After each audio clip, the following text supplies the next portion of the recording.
pedimos en el nombre poderoso de Jesús. Amén. Muy bien, queridos hermanos, hoy quiero continuar el tema del calvinismo. Quiero responder una pregunta de un texto bíblico muy importante. Este es un texto que ha sido sostenido por la posición calvinista y que lo han utilizado para nuestros hermanos en Cristo, pensando que enseña que el ser humano no tiene ninguna voluntad alguna para poder ser salvo, que solamente es salvo aquella persona que Dios escogió para salvación, y el resto de la humanidad no tiene ninguna posibilidad jamás de ser salvos. Juan capítulo 1, verso 13 dice: los cuales no son engendrados de sangre, ni de voluntad de carne, ni de voluntad de varón, sino de Dios. Y este pasaje ha sido utilizado en el Evangelio de Juan para decir por los hermanos calvinistas que está diciendo que la voluntad del ser humano es inexistente, no existe en la salvación, para poder nosotros creer por medio de la fe. Entonces, es muy importante que veamos el contexto de este pasaje. Lo que el calvinismo dice de Juan 1.3 es que en pocas palabras está diciendo: nadie puede nacer de Dios o ser salvo de sus pecados, ser perdonado, venir a la salvación en Jesucristo, llegar a ser un hijo de Dios o una hija de Dios, a menos que Dios lo escoja y lo regenere primero. El problema, uno de los problemas entre muchos que veo con esta posición es que pone la carreta delante del caballo. Porque en Efesios 1.13 nos dice la palabra de Dios que nosotros somos sellados con el Espíritu Santo cuando creemos. El Espíritu Santo viene a morar en nuestra vida cuando nosotros creemos el Evangelio de nuestra salvación que nos fue anunciado. Pero el calvinismo hace una obra del Espíritu, donde el Espíritu regenera. Prácticamente el Espíritu Santo te salva antes de tú haber creído en términos prácticos. Y esto no sucede así. Y este pasaje de Juan 1.13 es un pasaje que han usado algunos siervos de Dios, como Paul Washer, entre otros, que realmente no está diciendo lo que se les ha enseñado que dice. Y lo vamos a ver con una absoluta claridad en este día, no te despegues. Este pasaje no está diciendo que al ser salvos, la voluntad del ser humano no existió para poder creer por la fe. Y quiero aclarar algo. Muchas veces nuestros hermanos en Cristo calvinistas acusan a los hermanos que no somos calvinistas de que lo que queremos preservar es el libre albedrío, como si nosotros quisiéramos tener parte en nuestra salvación. Esto en lo absoluto es así. Nosotros sabemos que la salvación es por gracia, por medio de la fe, que nosotros no podemos ser salvos, que nadie se puede jactar por sí mismo de salvarse a sí mismo. La salvación fue provista totalmente por Jesucristo, por su muerte en la cruz. Él dijo: consumado es. Y solamente en el nombre de Jesús podemos ser salvos, y por la obra que Él hizo en el Calvario por nosotros. El propósito, cuando nosotros nos oponemos a esta interpretación calvinista, no es que queremos engrandecernos o tener parte en nuestra salvación o engrandecer al ser humano y hacer más pequeño a Dios. En lo absoluto, lo que queremos, nuestro corazón, es ser fieles a la Escritura, sencillamente creerle a Dios lo que Él ha revelado de sí mismo en la palabra de Dios, donde numerosas veces nos dice que la salvación es por la fe de aquellos que creen, y la fe no es una obra que el hombre actúa para ganar su salvación, sino es una respuesta a una salvación totalmente conseguida por Cristo. Y lo que queremos también es preservar el carácter justo de Dios, un Dios que revela que Él desea la salvación de las personas, que Él es el Salvador, dice 1 Timoteo 4:10, de todos los hombres, mayormente de aquellos que creen. Este pasaje no está diciendo que la voluntad del ser humano es inexistente. El propósito de este evangelio de Juan 20, del evangelio de Juan, en Juan 20:31 dice que estas cosas se han escrito para que creamos que Jesús es el Cristo, el Hijo de Dios, y para que al creer tengamos vida en su nombre. O sea, este fue un evangelio que fue escrito para persuadir a los hombres, para presentar las buenas noticias de que hay salvación en Jesucristo. Si tú estás escuchando este mensaje y no has sido salvo, no sabes si mueres, si irías a la presencia de Dios, la Biblia nos dice que Cristo es la resurrección y la vida, y que el que cree en Él, aunque esté muerto, vivirá. Él vino para salvarte, para reconciliarte con Dios. Y esto sucede a aquellos que creen. Fue hecho este libro para persuadir a los hombres a creer. El Evangelio de Juan 98 veces menciona la necesidad de creer y lo muestra como una respuesta clara del ser humano al ofrecimiento de Dios. La fe no se muestra como algo que Dios pone en nosotros, sino que Dios facilita en nosotros para que podamos creer, pero no es algo que Él nos pone, sino algo que Él espera que nosotros respondamos. Tengo un video aquí en nuestro canal sobre si la fe es un regalo de Dios, puedes buscarlo en nuestro canal de YouTube, suscríbete, invita a otros a suscribirte. Juan escribe para persuadirles a creer, y hay algunos lectores, evidentemente, del Evangelio de Juan, que no conocían a Jesús como el Mesías. Por eso es que el Evangelio de Juan 7 veces menciona los 7 yo soy de Jesús. Yo soy el pan de vida, yo soy la luz del mundo, yo soy la puerta, el que por mí entrare, yo soy la resurrección y la vida, yo soy el camino, la verdad y la vida. Entonces, estas señales, Jesús dice, yo soy la luz del mundo y devuelve la vista a un ciego. Y Jesús decía en Juan 14 que creyeran, aunque sea por las obras que él hacía. O sea, este es un evangelio que se hizo para que la gente creyera. Entonces no podemos tomar Juan 1.13 y decir que Juan 1.13 está hablando de que es inexistente la posibilidad de creer porque precisamente el evangelio está hecho para que la gente crea a través de la voluntad humana respondiendo a la obra totalmente de Dios. Vamos a ver el contexto de Juan 1.13 y es este. Dice en Juan 1.10.11, 2 versículos antes, dice, en el mundo estaba y el mundo por él fue hecho, pero el mundo no le conoció. Está hablando que y el versículo anterior dice, aquella luz verdadera que alumbra a todo hombre, no dice que alumbra solo a los elegidos, sino que alumbra a todo ser humano, venía a este mundo, porque era Dios que se encarnaba y venía a salvarnos. En el mundo estaba cuando nació de María, y este mundo por él fue hecho. Qué tremenda, qué profunda y preciosa verdad de Dios. Pero dice el verso 10, en el mundo estaba, el mundo por él fue hecho, pero el mundo no le conoció. Dice, a lo suyo vino. Cuando habla de lo suyo, es una referencia al pueblo de Dios, al pueblo de Israel, al pueblo que Dios había elegido para dar a conocer su gloria a las naciones y para rescatarles por medio de este Mesías que daría su vida por el pueblo. Dice que a los suyos vino, pero los suyos no le recibieron. Juan aclara que Jesús vino al pueblo de Israel, pero su pueblo no le recibió. Anás y Caifás fueron partícipes y mandaron a Jesucristo a la muerte, lo llevaron ante Pilato. Y sin embargo, la oportunidad, aunque los suyos no le recibieron, está abierta a todos los que le recibieron. Porque a todos los que le reciben, a los que creen, les da el poder de ser hechos hijos de Dios. Juan 1.12 es el pasaje anterior a nuestro versículo. Dice, mas a todos los que le recibieron, a los que creen, les da el poder de ser hechos hijos de Dios. Por lo tanto, este texto de Juan 1.13 no puede estar hablando de que la voluntad humana es inexistente, porque el versículo anterior acaba de decir que es a través de responder en fe a la obra de Dios, a la salvación que es 100% de Dios, es que el hombre puede recibir este regalo de salvación que Dios ha hecho. Aquellos que le reciben o creen en Jesús llegan a ser hijos de Dios. Ahora Juan va a aclarar en el verso 13 a qué se refiere cuando dice que son hijos de Dios. A eso se refiere nuestro texto. Está aclarando en qué sentido son hijos de Dios. Dice, los cuales no son engendrados ni de voluntad de carne, ni de voluntad dicen, engendrados de sangre, ni de voluntad de carne, ni de voluntad de varón, sino de Dios. O sea, no son un hijo de un nacimiento físico, sino los hijos de Dios son sus hijos en el sentido que Dios los rescata de sus pecados y se vuelve su padre. Como Dios decía en el Antiguo Testamento, en Jeremías 3:19, dice, me llamarán Padre mío y no se apartarán de mí. Cuando venimos a Cristo, habiendo estado muertos en nuestros delitos y pecados, y el Evangelio se presenta a nosotros, Dios obra en nuestro corazón, Dios siempre está llamando a las personas a venir a Él. Y cuando nosotros respondemos a esa invitación de Dios y somos salvos, y la Biblia dice que el Espíritu Santo es puesto en nuestro corazón, podemos llamarle a Dios Padre. Por eso Jesús decía que le podíamos llamar Abba Padre, y el libro de Romanos dice que podemos clamar ahora que tenemos al Espíritu Santo y decirle Papito. Es esa cercanía con Dios. El Salmo 103:13 dice que como el Padre se compadece de los hijos, se compadece el Señor de los que le aman, de los que le temen y le respetan.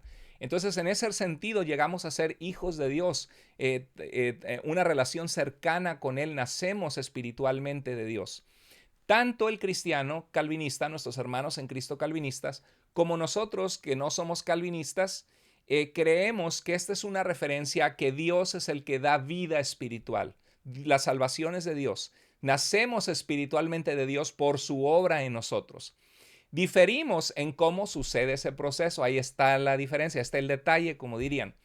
El cristiano calvinista dice que fue porque Dios lo escogió y le regeneró. Significa regenerar es volver a hacer algo nuevo, volver a darle vida a algo, estábamos disfuncionales y nos hizo funcionales, pero el problema, y eso lo creemos que recibimos el lavamiento de la regeneración, como dice Tito 3:5, y nos salvó no por obras de justicia que nosotros hubiéramos hecho, decimos rotundo amén a eso.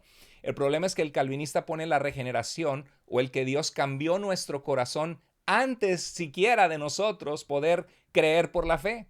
La salvación no es por la regeneración, la salvación es por la fe. No me avergüenzo del evangelio, dice Pablo, porque es poder de Dios para salvación, no a todo aquel que Dios ha regenerado, sino a todo aquel, dice, es poder de Dios para salvación a todo aquel que cree por la fe. Entonces el cristiano que no es calvinista, nosotros creemos que también es una obra de Dios en nuestro corazón, dándole a las personas la oportunidad de arrepentirse y de creer, pudiendo las personas rechazar su ofrecimiento, como en Hechos 7:51, que Esteban, antes de ser apedreado, les predique el evangelio, por cierto, al pueblo escogido, pero el escogido no era el que nacía de simiente de Israel, sino aquel que por la fe se rendía al Señor. Y le dice, duros de servir, o sea, no se inclinan ante Dios, no se humillan ante Él. Dice, ustedes siempre resisten al Espíritu Santo.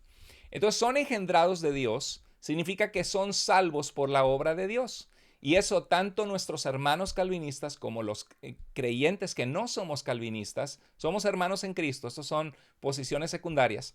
Ambos creemos que nacemos de Dios por una obra de Él, pero es a través de la fe, y la fe, hermanos, no es una obra. La fe no es una obra por la cual somos salvos. La fe es un requisito que Dios pide para salvarnos cuando Él se encuentra con nosotros. Ese es el puro mensaje bíblico.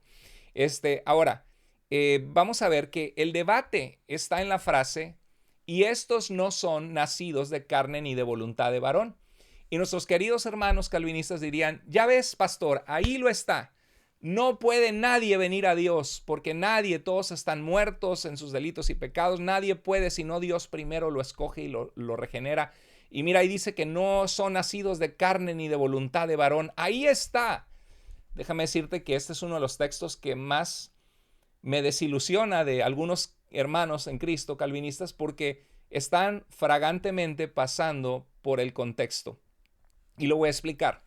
Para el calvinismo, esta es una clara referencia a que el ser humano no puede ni siquiera creer y responder, pues no puede nacer de la voluntad humana de Dios. Pero este pasaje no está hablando de eso, está hablando de en qué sentido son hijos de Dios. Vamos a verlo. Juan acaba de decir que sí existe, en el verso anterior, la voluntad de poder nacer de Dios, porque dijo, mas a todos los que le recibieron. Ahí está la voluntad. Dios no está anulando la posibilidad de nosotros responder a su obra, porque la salvación está disponible a los que le reciben, a los que dicen, Señor Jesús, yo creo que tú eres el Salvador del mundo. Yo creo que tú eres el Mesías que resucitaste. Yo creo que tú moriste por mis pecados. Perdóname, Señor. Quiero seguirte como mi Señor y Salvador. Dice que es a los que creen en su nombre les dio el poder de ser hechos hijos de Dios. Entonces el hombre sí puede creer. 98 veces el Evangelio de Juan habla de creer.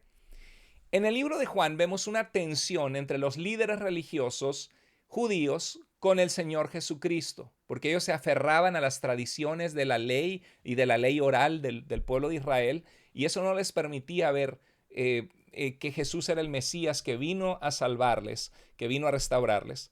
Y hay un pasaje en Deuteronomio 14:1 que dice, ustedes son hijos del Señor su Dios. O sea, los judíos como pueblo de Dios se consideraban hijos de Dios. Y en Juan 1:11 dice que a los suyos vino, pero los suyos no le recibieron. O sea, los que eran sus hijos, por ser el pueblo elegido, por un linaje de sangre de Israel, de las tribus de Israel, no le recibieron. Y el verso dice, El 12 dice, a todos los que le recibieron, les dio el derecho de llegar a ser hijos de Dios. Entonces lo que está diciendo, queridos hermanos, aquí está, y esto te lo digo si tú tienes esta convicción calvinista. Yo entiendo que este no es el único texto en el que te basas, hay muchos más y voy a ir aclarándolos en su contexto uno por uno. Te puedes suscribir a nuestro canal Iglesia Vida, de Tu Iglesia Vida en YouTube, y puedes ver bajo el playlist de calvinismo, vas a encontrar que ya he hecho varios y voy a seguir haciéndolos. Comprendo que es un tema complejo, un tema que tiene base bíblica, que la Biblia nos llama elegidos a nosotros, porque la Biblia llama elegidos a aquellos que son el pueblo que sería salvo a través de Jesucristo, pero no se refería a que te elijo a ti sí, pero al otro no, y solo porque me place, porque yo quiero que tú seas salvo, pero el resto no tiene oportunidad alguna. Ese no es el contexto de la palabra elección en el Nuevo Testamento, y lo voy a ir explicando. Otro día haré un programa exclusivo de este concepto. Pero ser hijo de Dios no sucede por ser judíos, lo que está diciendo Juan, porque a los suyos vino, pero los suyos no le recibieron, y los que son hijos de Dios no son engendrados de carne, por sangre, ni voluntad de varón. O sea, no es por ser judío étnicamente, sino depende de a quienes le reciben y a quienes creen en su nombre. El verso 13 aclara, no son engendrados de sangre, no son ni de voluntad de carne, ni de voluntad de un ser humano, de un hombre. Estos hijos de Dios no lo son por ser los judíos del Israel étnico, es lo que está diciendo, o por tener sangre judía. No depende de que sus padres quisieron tener un bebé de voluntad de varón, que es que nació un bebé, ¿no? Sino que nacen de Dios a través de la fe. Y más adelante vemos en el Evangelio de Juan 8, 39 y 42, donde los judíos se oponían a Jesús y decían, nosotros somos hijos de Dios, en pocas palabras, porque decían, nuestro padre es Abraham, somos el pueblo especial de Dios. Pero en el verso 42 Jesús les decía, si Dios fuera su padre, ustedes me amarían, porque yo he venido de Dios. No he venido por mi propia cuenta, sino que Él me envió.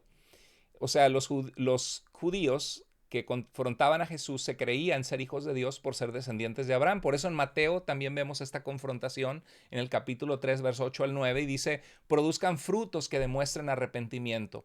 No piensen, tenemos a Abraham por padre, porque aún de estas piedras Dios es capaz de darle hijos a Abraham. Estaba utilizando una exageración, una hipérbole Jesús, diciendo de que Dios puede levantar hijos de donde Él le place, en el sentido de que no depende solo porque eres el Israel étnico de Dios que eres salvo. Y de hecho ese es el argumento de Romanos 9, un pasaje muy fuerte que considero una de las columnas más fuertes del calvinismo. En otra ocasión lo voy a explicar. Entonces, y estos no son engendrados de carne ni de voluntad de varón, es una clarísima referencia, escucha esto, escúchalo, a decir, estos no son hijos en el sentido de venir de la sangre judía, por eso dice no son hijos de sangre, o no son hijos que nacen de la voluntad. O sea, si el propósito de Dios en este texto fuera decir, la voluntad humana no existe en la salvación, no es porque el hombre quiera arrepentirse o responder a la obra de Dios y creer por la fe, no, son engendrados de Dios porque Dios les regenera el corazón primero. Si eso es lo que quisiera decir, aquí no tendría nada que ver el tema de decir que estos no son hijos que dice de sangre. O sea, ¿qué tiene que ver eso con la voluntad humana? Está hablando de hijos étnicos, ese es el contexto clarísimo. Dice, estos no son hijos en el sentido de venir de la sangre judía, o no son hijos que nacen de la voluntad de tener relaciones sexuales, un papá y una mamá, por ejemplo, y una mujer quedar embarazada, sino son engendrados de Dios, son hijos en el sentido espiritual. Fíjate, hay una traducción muy bonita, muy práctica, que se llama la Nueva Traducción Viviente. Y el comité de traducción hizo un excelente trabajo, porque nos traduce exactamente lo que Juan 1.3 está diciendo. Escúchalo. Dice, ellos nacen de nuevo, no mediante un nacimiento físico de sangre. Dice, no mediante un nacimiento físico como resultado de la pasión o de la iniciativa humana, porque dice voluntad de varón o de carne, la pasión, ¿no? Sino por medio de un nacimiento que proviene de Dios. Eso estamos de acuerdo. Cuando el Evangelio nos es presentado, el Espíritu Santo obra en el corazón, Dios nos da la oportunidad de arrepentirnos, y todo aquel que se vuelve a Dios, que responde a la oferta de Dios, al regalo de Dios y lo recibe por la fe, es salvo. Y Dios nos perdona, nos limpia, nos hace sus hijos, nacemos y nos volvemos hijos de Dios, y esa es una obra de Dios. Eso estamos de acuerdo. El asunto es que esto no tiene nada que ver con decir que la voluntad humana no existe. La referencia a la voluntad de la carne, otra vez repito, no es una referencia a la voluntad en el libre albedrío de poder responder a lo que Dios ya hace y nos ofrece en Cristo, sino es una referencia a que no es de voluntad de carne al nacimiento físico, no es en ese sentido que somos hijos de Dios. No son hijos en la manera usual de la palabra en la que los hijos nacen en este mundo. En pocas palabras eso está diciendo en un versículo, una aclaración cortita. Y es bien interesante que de hecho este texto dice lo contrario a la posición calvinista, que Jesús vino a los suyos. ¿Quiénes eran los suyos? El pueblo de Israel. Vino para salvarlos, pero ellos no lo recibieron. Acuérdate el texto, Mateo 23:37. Jerusalén, Jerusalén, ¿cuántas veces quise juntarte como la gallina junta sus polluelos debajo de sus alas y no quisiste?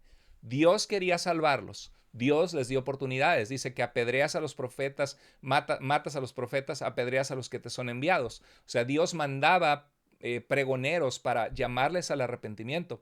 Y dice, ¿cuántas veces quise juntarte? Dios quería salvarles, pero dice, pero no quisiste. Mostrando que Dios nos hace responsables, que tenemos voluntad para aceptar su salvación o rechazarla, pero este texto dice lo contrario. O sea que Él vino para salvarlos, pero no le recibieron, pero qué hermoso lo que dice Juan 1:12. Sin embargo, a todos los que le recibieron, no dice a los escogidos, a todos los que le recibían, les da el poder de ser hechos hijos de Dios. Queridos hermanos, este es el contexto de Juan 1:13.